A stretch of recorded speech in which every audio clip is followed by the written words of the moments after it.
So, David, I'm going to start with you. When I say ASN Kidney Week 2024, what's the first thing that pops into your head? Fantastic meeting, and my feet really hurt by the end of it. Yes, there's a lot of walking in San Diego, but it was beautiful, and I just felt like it was a good meeting. I felt like people were really into the meeting. Lauren, I'll ask you the same question. What's the first word that pops in your head when I say ASN Kidney Week 2024? Nice sunny weather, and also have to echo David's comment about the feet. I took a look at my phone's health app, and I think I took around 20,000 steps per day. So a lot of walking around, a lot of fun people around. It was great. So, Lauren, staying with you, kind of curious as to your sort of favorite experiences from a meeting perspective. What were some of the sessions that stood out to you? So this year I had the opportunity to staff Kidney Week, which means I was assigned a hallway where I was in charge of making sure everyone was getting into the meeting on time, making sure that the moderators were set up on time. And we had a nice range of sessions in that hallway. We had everything from pediatric nephrology presentations to transplant. And I think one of the ones that was my favorite was actually women in nephrology. They had a few young women up speaking about their experiences through med school and why they chose nephrology. And I just found that incredibly inspiring, as well as I always have to say the Blagg lecture is great, but that's a policy related one. So I'm a little bit biased with that one. And I forget, who was the Blagg lecturer this year? That was Jesse Scholl, who Dr. Scholl, who specializes in population health and transplant issues. Yeah, it's interesting. I actually ran into him at the Anayo dinner. So on Thursday night, the American Nephrologists of Indian Origin have their dinner with awards, and he was there, and I was able to talk to him briefly before, during the awards presentation. Um, so David's kind of curious as your perspective. What were some sessions that stood out to you? Well, my role and the way it works at Kidney Week for me has been evolving, and it's a little bit different than what probably you would think. So mine's a little bit different from Lawrence. I did not get to go to as many sessions. Well, and that's because first of all, we had several events going on at the booth, and that's we've come to discover over the years that's a really good place for us to bring CMS individuals together for smaller, tighter conversations with various groups of nephrologists who have issues that they really want to deal with. And we were really dealing with the new model that's been proposed on transplant and also where we are going with the last years of the kidney care choices, the voluntary model, and what the future of that one looks like. So mine was a lot of that. I also had a lot of really good meetings with our members around issues that we're facing and trying to figure out how we're going to, how we're going to confront them and how we're going to deal with them. But it was a very engaged crowd everywhere I turned, and I just felt like there was a lot of people thinking about future steps of what we can do. And the truth is, there is excitement in nephrology. There are a lot of things happening. Yeah, I was struck as well by just the vibe, the level of excitement, the level of energy. I just did the math because my first kidney week was in 2007, even though I didn't start at ASN until 2008. So that's almost 20 years of kidney weeks. And the two things I've noticed just from a macro perspective is one, the energy level has increased dramatically, and just the sense of optimism about nephrology as a field. And then the second thing is just how much more vibrant the exhibit floor is. And so the fact that you were on the floor in ASN's booth, meeting with people about the Centers for Medicare and Medicaid Services and some of the changes they're making, the IOTA model and other topics, I can imagine those discussions were really helpful. Oh, very, very helpful. And I think they were also very helpful for those individuals from the agency, from the regulatory side, who got to hear things that they quite frankly hadn't really thought about in terms of just how the mechanics work and why things were really a bit of a challenge for some people. And also we this was the other thing that I will say that was really present all the time, but didn't overwhelm us, which would made me very happy, was there was a lot of discussion and concern about the situation with fluids after the issue with the Baxter plant in Western North Carolina. And that's a serious issue. But I think ASN has been, very aggressive in dealing with this. And I think a lot of people know that ASN and the government and everyone's you know, everyone is very engaged in this issue. And so it was a lot of good give and take with information, but it wasn't like a panic sense. It was like, we need to deal with this, and then we need to talk about what we need to do for better readiness in the future. Yeah, Lauren, I believe you attended the town hall. So just so our listeners know, that was a activity that was scheduled, about a week before Kidney Week, in the aftermath of the fact that Hurricane Helene had destroyed a major Baxter manufacturing plant in Western North Carolina. What struck you during that session? Yeah, I thought that this session was great. It was kind of last minute, and I'll just give a quick background of what exactly this session looked like because it's a little bit different than traditional ASN Kidney Week sessions. So we formed this as sort of a town hall, and we called it the Kidney Community Response to PD/IV Fluid Shortage in the Aftermath of Hurricane Helene. And we had a great group of panelists. We had Dr. Jeffrey Silverswag, he's the Chief Medical Officer at Rogosin and also our chair of the Emergency Partnership Initiative. We also had Dr. Suzanne Watnick, who is our policy scholar in residence here at ASN. We had Chris Toff, who is the Executive Vice President of Baxter Kidney Care, as well as David White.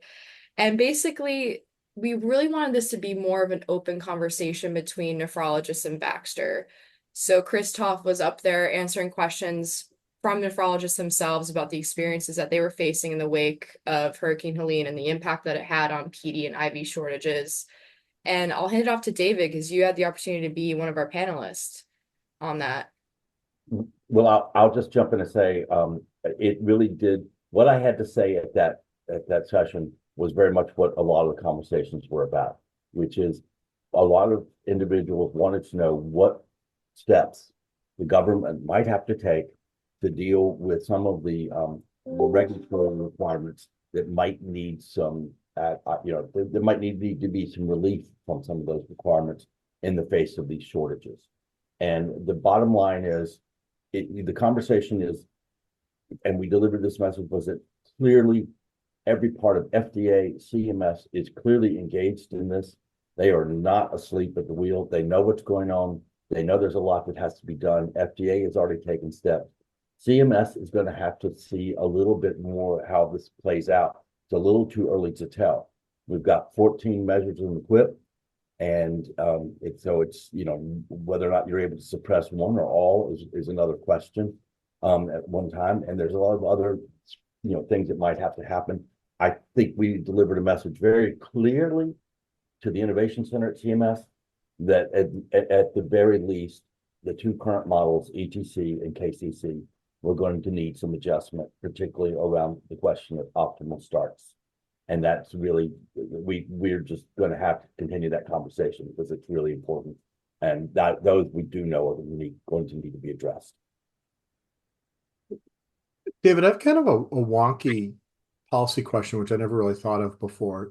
What's the difference between CMS programs and CMMI programs in these types of emergency situations? Do they follow the same rules, or is there some level of difference between how they can or can't respond when there's a crisis like this one? Well, the one thing about it is that CMMI also has the authority to not only do mandatory models, but also voluntary models. So that's what KCC is. In the voluntary program, similarly with CMS, you don't have to go through rulemaking. You can make changes in the voluntary program. So they have the ability to do that a little more easily.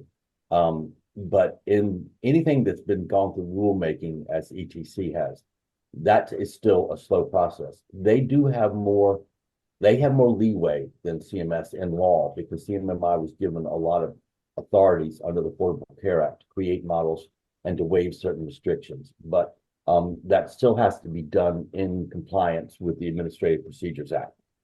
Lauren, from your perspective, as you talk to people in San Diego and participated in these sessions, what were some of your take-home messages? Just echoing what David said about a lot of excitement in the community. I also had the opportunity to join David at the ASM booth for an IOTA session, and I was really excited to see a lot of new faces. Normally we see all of our committee members at these sessions, but this time we had the opportunity to see like a lot of new nephrologists that were interested in getting involved with ASN. And I'm really looking forward to new people in the future getting involved with our policy. And it seemed I was struck because I had a lot of conversations at the booth, but also when I met with people. And it seems like nephrologists in full-time practice, particularly in parts of the country where there are real sort of shortages because of sort of rural areas, et cetera, they seem very interested in being more engaged in ASN activities, particularly in the policy arena. Just sort of curious if you had that impression as well. Definitely. And another thing that I noticed is we're getting a lot of interest from fellows and young nephrologists as well. So ASN has an internship program with our policy and advocacy committee as well as the quality committee, and there was a lot of interest there as well. So I'm looking forward to the next generation of nephrologists joining us on the policy front too. Um, David, I know, we've talked about the Baxter session, we've talked about the Blagg lecture and the conversations at the booth, particularly around IOTA. What were some of the other conversations or topics that you addressed when you were in San Diego for Kidney Week? Well, we're gonna have to deal with, you've talked about one proposed model, one mandatory model. We still have a voluntary model going on.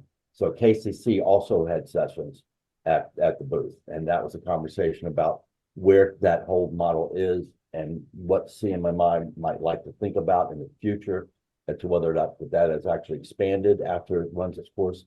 And it seems as though all the options are on the table. So that was very good. A lot of people are curious about that. They are curious about how to keep value-based care going and really keep making it meaningful.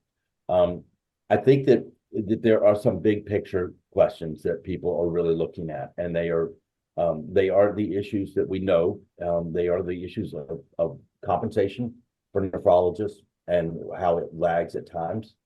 In reality, it's pretty much about at the center of specialties, and right in the middle. And then they also are really concerned about kind of the twofold: the upstream care of people with CKD, because we do have the option of many more, many advances that have come to us in nephrology that hadn't been here 20 years ago. But yet the uptake on them is actually a little slow. And the identification of people who would be the best ones to take these drugs and to really benefit from them is still very much on everyone's mind about how to increase that and how to really have an impact in that regard. And then on the other side, for those people who unfortunately do end up with kidney failure, is the program as it's currently structured, the ESRD benefit, is it viable financially? What needs to be done to it to keep it going into the future, or to redo it, or what venue of that? So there's a lot of challenges, and I agree with Lauren completely. The younger generation, the next generation of nephrology leaders, they are going into nephrology. They're going into nephrology to change things, not to change like ASN's organization or RPA's organization. They're going into nephrology to change things. They see the disparities. They see the inverse kind of way the incentives are lined up, and they want to make a change. They do not want it to be that late and in the process of disease progression before we really ramp up our efforts. So you mentioned upstream care, and I can't not take this opportunity to ask you both to make a prediction. So, in the coming weeks or months, the U.S. Preventative Services Task Force will issue its final recommendation related to screening for kidney diseases. If I had to force you to make a prediction today, do you think they will change their previous decision and recommend screening, or do you think they will continue with the previous recommendation? Todd, to answer your question, I think if I'm looking in my magic ball, it says to me there are some disappointing days ahead. And I'm going to leave it at that. We're going to see what's happened. But I know the kidney community itself, I've been involved in it, Lauren's been involved in it in the last couple of days. We are rallying around what might happen there. And we are really trying to prepare ourselves for other levers to pull to really make some impact in screening and identification of people early on. Lauren, what do you think? I unfortunately have to agree. I think the biggest hurdle that we had to face when it came to USPSTF is their rigorous evidence screening. They had some really interesting rules for what studies could be included and what studies couldn't be included, which I think really limited the amount of evidence that could go into supporting a screening measure like this. But I think that ASN's not going to give up the fight when it comes to early screening for CKD, and we're definitely exploring other avenues to get screening for patients earlier. Yeah, in my sense is, I mean, I share your pessimism, and my sense is that this is an issue that the entire kidney community has rallied around, and it's something that's really brought the community together. And um, it is a little frustrating because it feels like there are kind of two standards of healthcare in the United States, maybe more than two, but at every turn that the kidney community seems to get the um, seems to be treated differently, which is frustrating. But I don't want to end this discussion on a negative note. So circling back to Kidney Week, Lauren, I'll start with you. What's the one thing you're most excited about when Kidney Week takes place next year, November 5th through 9th in Houston, Texas? It's going to be very similar to what I said earlier in the beginning of this podcast. I've never been to Texas, so Kidney Week is really allowing me to visit places that I don't think I would otherwise have an opportunity to see. So I've heard a lot of great things about Houston. I'm looking forward to, again, meeting with a great bunch of really motivated nephrologists and getting out there and discussing ways that we can address some of the policy issues in nephrology, as well as explore a new city. David, how about you? I think it's going to be exciting when we get there. I know what we're looking at. I know what everyone's talking about. And even if we have any like disappointing news on one front, there are other fronts and other ways to deal with this. I think everyone is determined to go upstream and to start making a bigger difference in that space, and also determined to make sure the ESRD program is on sound footing. And so that's really like that's the picture we're all painting and we're talking about. And next time we meet, there will be some new news on the final rules on the PPS whip and on the physician fee schedule. And well, so when we next meet, I think we'll have a lot of exciting things to discuss. Now, Todd, would you have the biggest role of all of us and the most work to do at Kidney Week. I'm sure you're enjoying some time off from this. What are you looking forward to for getting to Houston? Yeah, well, thanks. I think there's kind of three things, and one is, this year's Kidney Week, we doubled the number of late-breaking clinical trial sessions, and we really made an effort for simultaneous publication. So just to thank everyone involved, both in terms of the presentation of the trials and the science, but also all the publications. I think we're up to 12 simultaneous publications related to those trials, which is amazing when you think about just how much excitement there is in nephrology. I think the second piece is I'm always struck by how each ASM president manages to deliver a memorable address. And, this year, Dieter Cruz's president's address was just spectacular. And I anticipate that Prabir Roy Chowdhury's will be equally impressive next year. And, I think his story, both his personal and professional story, is fascinating. So I'm excited about that. And then the third is, one of the highlights often are the different awards, and, everything from the mid-career awards to the different legacy awards to the President's Medal. And, this year, Alonzo Mourning receiving the President's Medal for all of his advocacy and everything he's done. And I thought his video was really inspirational. I anticipate a similar level of inspiration next year from the President's Medal. So I think it's those pieces that I get the most excited about.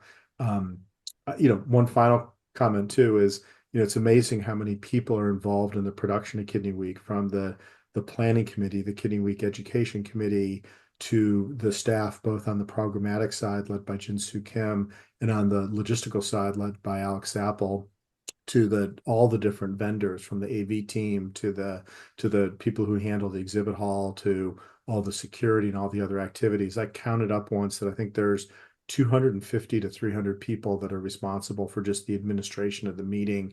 When you think of our staff, the contractors, and then all these different vendors. So it definitely falls into, it takes a village. And I guess we'll be bringing the village from San Diego to Houston next year. So it's exciting. Dr. Cruz's address was electrifying. And as you know, I'm a little biased because she called out her hometown, which happens to be my hometown as well, Danville, Virginia. It was a great speech. We'll probably end with a shout out to Danville, Virginia. So we'll do that. So Lauren, I don't think we can top that, not coming from Danville, Virginia. So we'll give David this moment in the sun to celebrate his hometown. Well, thank you both, and to next year's Kidney Week.